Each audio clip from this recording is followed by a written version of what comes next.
El problema que nosotros tenemos con la alimentación, nuevamente, llega con los conceptos, llega con la manera en que nosotros presentamos los aspectos. Por eso es que nosotros estudiamos anatomía, fisiología, histología, las partes del cuerpo. Pero el cuerpo se comporta diferente como una unidad integral que en cada una de sus partes. Lo mismo nos pasa en nutrición. Nosotros nos dimos a la tarea de estudiar nutrientes y mejor aún su impacto en procesos de ecología biológica, en procesos de alta funcionalidad celular.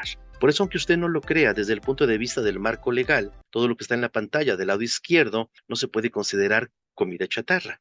¿Por qué? Porque con todo y todo aporta nutrientes. Y como el modelo marca hablar de nutrición y no de alimentación, pues entonces la industria dice, yo cumplo con el requisito. Si mi alimento como tal o mi oferta de alimentación que tengo no aporta nutrientes, no importa, se los adiciono. ¿Me explico? Y con esto cumplo con un requisito técnico legal que me permite promover y vender o ser parte de una industria alimenticia. Y es que es cierto, realmente una hamburguesa tiene un montón de proteína. O sea, es cierto, un hot dog nos proporciona una cantidad importante de carbohidratos, de ácidos grasos. Pero la pregunta más importante es, ¿todos estos alimentos nutren o no nutren? Y la respuesta es claro que nutren, porque aportan nutrientes. Pero la siguiente pregunta es entonces, pero su consumo fomenta la salud. Ay, entonces ella es una respuesta diferente. Entonces vamos a ver que a lo mejor la respuesta va a ser no. Entonces vamos a ver que una cosa es nutrición y otra cosa es salud, y no necesariamente van de la mano.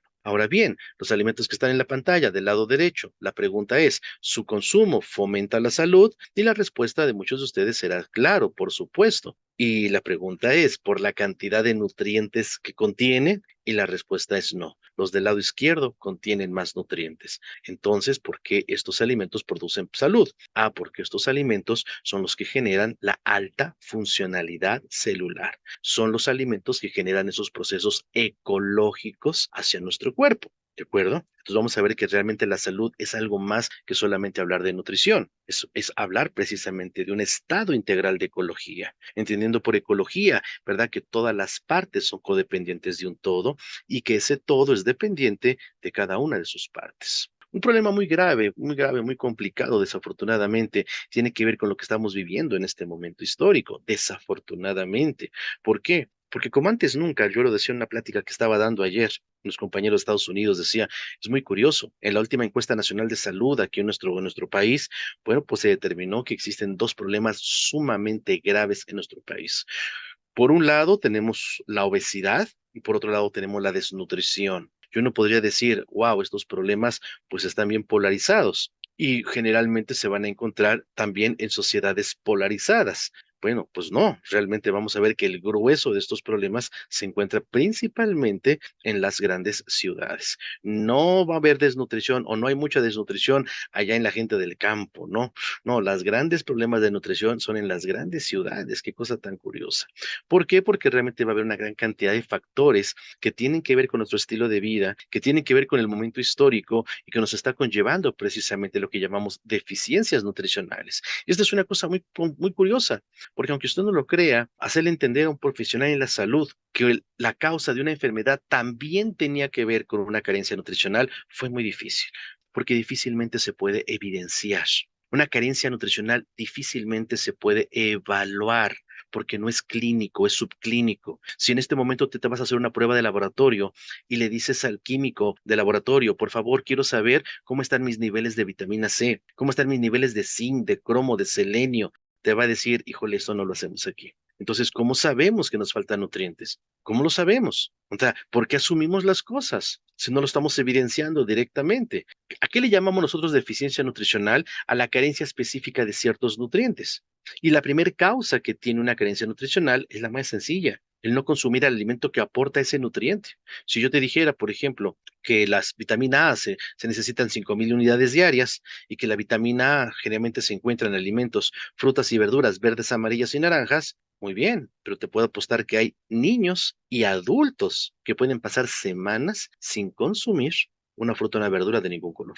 Ahora, por otro lado, el problema es la cocción. A lo mejor sí consumimos verduras, pero las cocinamos. Y vamos a ver que la cocción y los métodos de cocción también intervienen mucho en la destrucción de nutrientes. Ahora, desafortunadamente, el grueso de nuestros alimentos que consumimos no maduran en una planta, maduran en un mercado, maduran en un súper, ¿no? Entonces, también la poca maduración, todos esos alimentos que se cortan en forma temprana, pues la planta no alcanza a sintetizar todos los nutrientes que debe de tener. Hay una explotación irracional de los suelos terrible. El uso de mecanismos, ¿verdad? Como los pesticidas, que no solamente, ¿verdad? Son tóxicos para nosotros, sino que destruyen una cantidad muy importante de microorganismos, como son los fulvatos, ¿verdad? Los fulvatos son unos microorganismos que se encuentran a 10 centímetros de en la cámara de germinación que llamamos cuando cultivamos. Bueno, pues esos fulvatos producen una sustancia llamada ácido fúlvico. El ácido fúlvico degrada los minerales de la tierra, los ioniza para que la planta pueda absorberlos. ¿Me explico? Vamos a ver que a lo mejor hay gente que come cosas, pero las come en conservas, ¿no? Por ejemplo, y eso pues ya perdió una gran cantidad de nutrientes. Hay muchísimas sustancias de competencia biológica, entre ellos y las más importantes, por ejemplo, los metales pesados. Y por supuesto, 8 de cada 10 personas en nuestro país tienen problemas de absorción intestinal. Realmente las causas que se generan son bastante terribles. Hoy por hoy hay muchas pruebas que nos demuestran precisamente que la cantidad de nutrientes que los alimentos contienen hoy en día ya no son suficientes, ya no son los mismos que se deberían de tener. A esta gráfica, por ejemplo, nos dice cómo los alimentos han detrimentado su cantidad de nutrientes en los últimos 30 años, casi a un 50% y muchos de ellos hasta más. En la Cumbre Mundial de la Tierra en Río de Janeiro, 1992, se puso de manifiesto que todos los suelos cultivables del mundo, el 75% estaba erosionado, por lo tanto no había suficientes nutrientes. Pero esto realmente no es tan nuevo. Déjenme decirles que este es el documento que ustedes que están aquí, es el documento 264 del Senado de los Estados Unidos, que se publica en 1936 y que nos dice el hecho alarmante, eso lo dice el Senado de los Estados Unidos en 1936, frutas, verduras y granos que se plantan en millones de acres, dice ya no contienen suficientes nutrientes necesarios. Desde 1936 en los Estados Unidos se habla de esto. Ahora, el problema de una carencia nutricional es que es cierto, puede provocar una cosa que llamamos enfermedades carenciales. Y es verdad. La deficiencia de calcio podría provocar una osteoporosis, por ejemplo. La deficiencia de vitamina C podría provocar precisamente un escorbuto. Lo más importante no es que llegue la deficiencia a ese nivel. Antes de que exista la deficiencia, va a haber síntomas preclínicos de acuerdo a la funcionalidad que tienen esos nutrientes en deficiencia. Esto precisamente el doctor Linus Pauling, premio Nobel 2 veces, uno de bioquímica y el otro por la paz, él se da cuenta, por ejemplo, de algo muy importante. Él estaba estudiando con recursos importantes en el Instituto Nacional de Salud Mental en los Estados Unidos. Él se da cuenta, por ejemplo, que los pacientes con deficiencia de B12, la deficiencia de B12 conduce a una de las anemias más peligrosas, que es la anemia perniciosa. Bueno, pues el paciente antes de tener anemia se ponía psicótico. Él encuentra lo que nosotros llamamos deficiencias nutricionales subclínicas. ¿Me explico? Si una persona antes de que tenga osteoporosis, muchísimos años de que tenga osteoporosis, va a tener alteraciones del sistema nervioso, alteraciones del sueño, alteraciones en la piel, alteraciones en el cabello, va a tener alteraciones como subir de peso. Eso estamos hablando antes de que tenga osteoporosis por deficiencia de minerales como el calcio, por ejemplo. ¿Me explico? Es cierto, la deficiencia de vitamina C puede provocar escorbuto, pero antes que eso la gente puede tener problemas para cicatrizar, alteraciones en los músculos, puede tener problemas tiroideos, puede tener sangrado de encías, toda esa parte subclínica, toda esa parte preclínica es la que a nosotros nos interesa. Eso es lo que llamamos deficiencias nutricionales subclínicas. Y vamos a ver que desafortunadamente todas las enfermedades que nos conducen a un desenlace fatal, todas las enfermedades que desencadenan procesos de muerte, desafortunadamente todas tienen que ver con esto. No hay una enfermedad que no tenga o que no esté constituida por deficiencias y por excesos en los aspectos de la nutrición. Todas las enfermedades. ¿Por qué? Porque no hay ruta metabólica donde un nutriente no sea el protagonista. El nutriente es el protagonista de todas las funciones que tiene nuestro cuerpo. Ahora, la pregunta más importante es, pero si yo tomo muchos nutrientes, ¿no también me hará daño? ¿No también si tomo demasiadas vitaminas puedo pues, poner algunos problemas de salud? Esa es una pregunta que muchas veces nos hemos hecho, ¿no? Y que se hace muchas personas, inclusive, ¿no? Yo recuerdo a una compañera, un médico, en un congreso donde yo estaba dando una conferencia, ella me decía, oye, Raúl, pero no sería bueno dejar descansar también de las vitaminas. Digo, pues al final del día no dejan de ser metabolitos que van a entrar al circuito hepático, ¿no? O que van a ser eliminados por la vía renal. O sea, no sería bueno dejarlos descansar. Y yo le preguntaba, oiga, doctora, con todo respeto, ¿verdad? ¿Y usted ha pensado alguna vez o ha considerado descansar del pan, descansar de la sal, descansar del azúcar? Y eso sí hace daño, fíjese. Entonces, fíjese qué cosa tan curiosa. Estamos muchas veces preocupados por las cosas saludables, pero las cosas que generalmente y sabemos que realmente son peligrosas, pues no les hacemos el suficiente caso. Vamos a ver si verdaderamente tomar más nutrientes podría hacernos daño o no, pero vamos a verlo desde el punto de vista científico, ¿no? No es de que yo lo diga, vamos a ver qué nos dice la ciencia. Por ejemplo, este es un estudio que se publica en una de las revistas más importantes que hay de medicina, el Journal de la American Medical Association, la Asociación Americana de Medicina, de las más importantes que hay. Y esto nos dice que un reporte de la Escuela de Medicina de Harvard, de la escuela más importante de medicina que hay en Estados Unidos, que es Harvard, dice, se recomienda para todos los adultos un complemento vitamínico. No dice que para algunos, no dice que para los que tienen problemas. Aquí dice sanos y enfermos. Reconocen que las cantidades óptimas, o sea, cantidades más grandes de vitaminas y minerales, ayudan a prevenir enfermedades que amenazan la vida, por ejemplo. Este es un estudio muy importante, doble ciego controlado contra placebo, ¿qué quiere decir? Hay dos grupos, uno está tomando la sustancia, otro está tomando un engaño, un placebo, pero nadie sabe lo que está tomando, ni siquiera los médicos que lo suministran. Por eso se llama doble ciego y por eso es tan importante para evitar sesgos. Bueno, pues vamos a ver que un estudio que demostró que aquellos ancianos que tomaron un complemento vitamínico y de minerales mejoraron su memoria, así como otras pruebas bioquímicas. Entonces yo pregunto, si tomamos más nutrientes, ¿mejora nuestra memoria? ¿O será que el cuerpo no alcance todo su potencial por la falta de las mismas? ¿Ustedes cómo lo interpretan? Otro este estudio se publica en el Journal Europeo de Cardiología. Otro estudio, doble ciego controlado contra placebo, 9 meses de duración, 75 años en promedio de vida de estas personas con insuficiencia cardíaca crónica congestiva. Todos los que tomaron los nutrientes mejoraron en varios aspectos de calidad de vida y los que tomaron el placebo empeoraron. Entonces, si tomamos más nutrientes, ¿funciona mejor nuestro corazón? ¿O será que el corazón no alcance todo su potencial por la falta de las mismas? ¿Cómo lo interpretas? Y por eso decíamos hace rato algo muy importante. Hoy hablamos de nutrigenómica, hablamos de nutrigenética, hablamos de cómo los nutrientes son capaces de hablarle a nuestros genes. A mí cuando me preguntan para qué sirve tal producto, te voy a decir, pues para nada. Oye, pero ¿qué cura? No, no cura nada. Produce salud, que es diferente.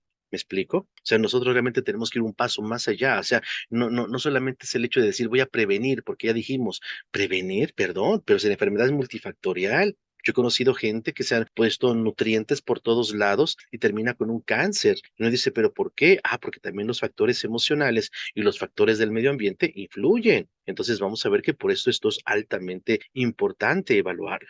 Vamos a ver que uno de los padecimientos que más estamos sufriendo hoy es esa disfunción biológica, eso que le podemos llamar envejecimiento acelerado. Envejecer no es malo, envejecer es necesario inclusive. Hay estructuras que necesitan pasar por cierto tiempo para poder madurar y ser más funcionales en nuestro cuerpo, como el sistema nervioso. El problema es que desafortunadamente hoy estamos empezando a envejecer pues antes de tiempo. Te voy a hacer una pregunta, cuando tú eras niño y te decían una persona con hipertensión, ¿de qué edad te la imaginabas? Me vas a decir, pues no sé, de 40, 50 años. ¿Quién se imaginaría que ahora hay niños de 10 años con problemas de hipertensión o una diabetes, por ejemplo? Entonces vamos a ver que está pasando algo muy importante.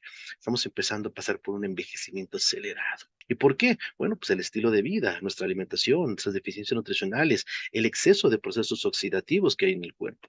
Hoy como antes nunca, ¿verdad? La alimentación ha tenido un giro muy importante y no para bien, porque alguien dice, hoy es que hoy comemos mejor que antes, ¿no? Sí y no. Hoy comemos muchos nutrientes, pero desafortunadamente la densidad calórica no es igual a funcionalidad. Por eso se han desarrollado productos muy importantes para poder, primero, antes que nada, cubrir ciertas carencias, apoyarnos de fitoterapia, apoyarnos de sustancias fabricadas por las plantas, pero que las fabrican a partir de nutrientes. ¿Me explico? O sea, los metabolitos secundarios, que son todas esas sustancias que una planta produce para su beneficio, por supuesto, pero también vamos a ver que a nivel biológico son responsables de la acción terapéutica, depende de la formación de nutrientes previamente, ¿verdad? Por eso estas sustancias se llaman glucósidos, o se llaman ácidos grasos, o se llaman proteínas, ¿no? O vitaminas, ¿no? Toda persona que conozcas va a necesitar uno de nuestros productos, eso es una realidad. Lo más importante es que se genere un compromiso de salud. ¿Por qué? Desafortunadamente vivimos en un mundo de comodidad. Lo que andamos buscando son píldoras mágicas. Las píldoras mágicas no existen. La salud es un estado de compromiso que hacemos con la naturaleza, con nuestra naturaleza. ¿Qué quiere decir? Que la gente dice, oye, pero esto necesita dieta. Es que quiero que entiendas una cosa, estamos enfermos por el tipo de alimentación que tenemos. Entonces, si tú quieres verdaderamente hacer cambios profundos en tu salud, tienes que hacer cambios profundos en tu vida. Tienes que dormir mejor, tienes que hacer más ejercicio, tienes que reír más, tienes que comer más frutas y verduras, tienes que dejar de comer cosas fritas, tienes que dejar de comer sal, tienes que dejar de comer azúcar. De verdad, esa es la parte esencial. Entonces, nadie va a hacer nada si no tiene motivos. Bueno, el principal motivo tiene que ver mucho con lo que queremos para nuestra vida, nuestro plan de vida. Si tú tienes una familia joven, bueno, pues pregúntate hasta qué edad quieres ver a tus hijos y en qué condiciones quieres verlos, en qué condición quieres cargar a tus nietos, ¿no? En qué condiciones quieres seguir adelante. Creo que todo eso es muy importante para hacer cambios profundos en nuestra vida. Un suplemento alimenticio lo debe de tomar quien lo necesite, no importa la edad, siempre y cuando lo necesite, porque muchas veces pensamos que esto es para la gente adulta, no, también los niños lo pueden tomar.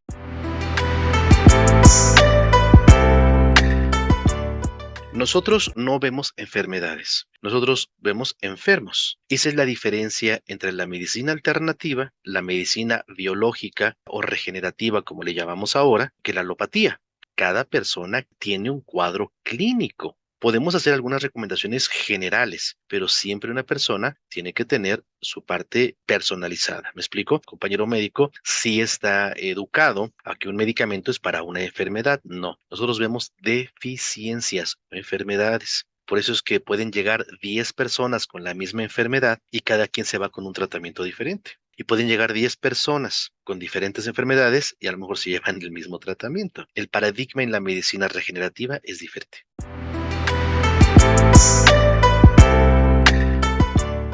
Si yo tengo una persona que tiene por encima de 250 de glucosa, perdón, me dice que su estilo de vida no es muy bueno. Y me dice también que si está tomando medicamentos, quizás el tratamiento no está siendo efectivo. Entonces, si no tiene un estilo de vida saludable, ¿cómo quiere curarse? ¿Cómo quiere recuperarse? No estoy diciendo que la diabetes no sea reversible. Hoy la diabetes sabemos que es reversible. Hoy sabemos que hay pruebas clínicas que lo demuestran. Pero esto, lógicamente, depende de muchos factores. Uno, la alimentación. La alimentación va a ser determinante. Dos, ejercicio físico. Ningún paciente con diabetes va a mejorar si no hace ejercicio físico. ¿Qué ejercicio es el mejor? Levantar peso muerto. Los ejercicios que llamamos anaeróbicos. Tres, lógicamente, mejorar aspectos tan importantes del sistema nervioso, porque cada vez que el sistema nervioso se activa, eleva su glucosa. Tercero, evaluar el estado en el cual el paciente se encuentra. Existen nuevos aspectos de estudio dentro de esta enfermedad metabólica que se llama el octeto ominoso. Hoy nos damos cuenta cómo el deterioro va siendo tan severo en algunos órganos que ahora los órganos hacen que haya más azúcar y esto no es dependiente de la dieta. Entonces hay que ver en qué proceso del octeto ominoso